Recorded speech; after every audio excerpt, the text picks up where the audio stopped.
And we just had another Penguin episode yesterday, episode 4, called Cent'anni, which is an Italian word for long life, or wishes of long life. And as promised, this was an episode centered in the character Sofia Falcone. And boy, let me tell you, this was the best episode so far. Finally showing her backstory and how did she get to the point that she is now, not only regarding her family, but her mental state. The episode starts exactly where the last one finished, by Penguin and Sofia being attacked by the Maroni family, and Victor hitting one of the goons with the car to save the Penguin. But in that last episode, we were shown the whole action through the eyes of Victor, and now we are shown the whole scene through the eyes of Sofia, and Nadia Maroni reveals to her that the Penguin was the one who killed her brother. And instead of Oz being on the side of Sofia, he turns his back to her again and actually tries to convince Nadia Maroni that he is on her side. That is, like I always say, this guy is a snake. And during the whole action, Sofia hits her head and gets unconscious for a little bit. And then we have the flashback of before she was locked in Arkham to see her backstory. And we start way back, about 10 years before, when she was just a rich young girl that used to fight for the rights of women. She's also daddy's spoiled little girl, with Carmine Falcone here being portrayed by Mark Strong.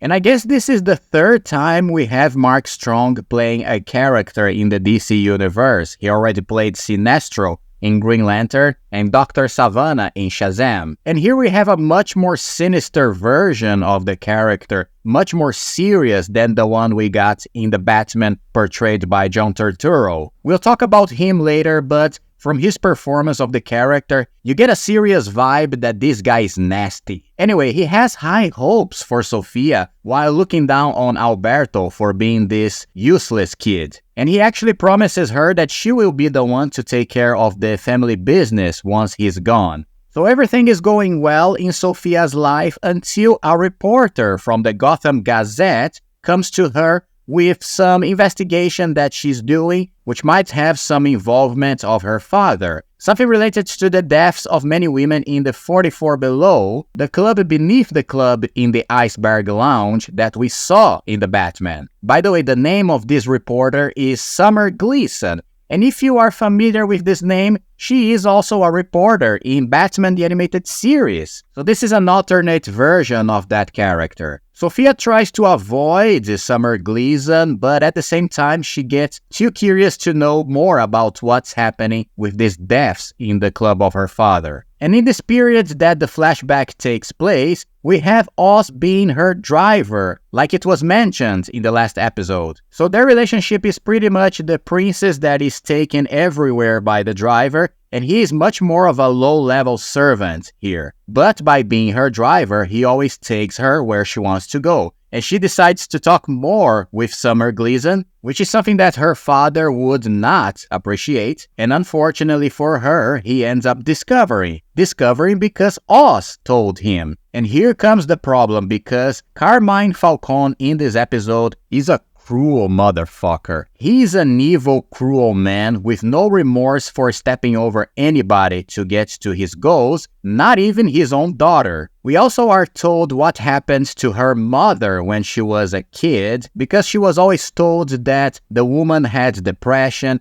and she hanged herself for being so sick. But even being that small, she never remembered her mother being depressed. So when Summer Gleason came to her with that story of the murders being committed in the 44 Below, she started to get suspicious of her own father. And this is when it comes the insane cruelty of the man, because knowing that there is no way out, and now he has to silence her by any means, he immediately moves the whole system to commit her into Arkham Asylum with the accusations of not only killing those women in the 44 Below, but also Summer Gleason that is murdered off-screen. And now you can see the whole puzzle getting formed, because we saw in the Batman that Carmine Falcone strangled many women in that movie. Not only Selina Kyle's mother, but her friend that worked in the club, and also he tried to strangle Selina. So he is the murderer of these women, and also the Hangman, that is the name that the press gave to this serial killer. Of course, that she is framed for everything, another evidence that Falcone controls the whole city. Plus, the whole family reports to the justice system that Sofia is indeed crazy, which helps the judge to confine her in Arkham Asylum. And this is the part of the episode that was so intense and so scary that I actually felt really sorry for Sofia here, because for the first time in live action, we actually get to see how is the process of being locked in Arkham Asylum. And boy, this scene is so tense, is so horrifying actually. It really looks like a horror movie. During her imprisonment, they use electroshock to drive her insane. It's very clear that the doctors inside the asylum were paid to create the narrative that she is crazy and she's a dangerous person that must be permanently sentenced to the prison with no way out through the justice system. And the way the scene is shot with shaky camera, and you can see the progress of her torture inside the place, being completely defenseless and fragile among the other prisoners. It was heavy stuff, man. Heavy stuff. I was gripping my armchair for so much nervousness of these scenes. But it's in there that she meets the Dr. Julian Rush, who is the only one who actually cares a little for her and tries to help her in this terrible torture. Apparently, he's gonna be a crucial element to get her out of the prison in the future, because she will be there for 10 years, man. This is how cruel and nasty her father was with her. And also we meet another prisoner that is in the next cell from hers, that is a character called Magpie. And if you know Batman lore, this is a real character from the comics. She's a jewel thief, I believe, in the stories, but I remember her very clearly from the animation Beware the Batman, a very good animation that had her as a villain on one of the episodes, and she was a kind of a Harley Quinn character in there. So it's nice to see they getting references from Batman lore to these episodes. Anyway, at a certain point, Sofia starts to realize that everything is being controlled by her father, and even Magpie is spying on her to get informations for the doctors, and this is where she finally loses it and brutally kills Magpie right there in the lunch area of Arkham, hitting the woman's head many times on the table, finally becoming this crazy, insane woman that everybody wanted her to become. And then we come back to the present times. It is told very quickly that after the 10 years she spent on Arkham, she was able to leave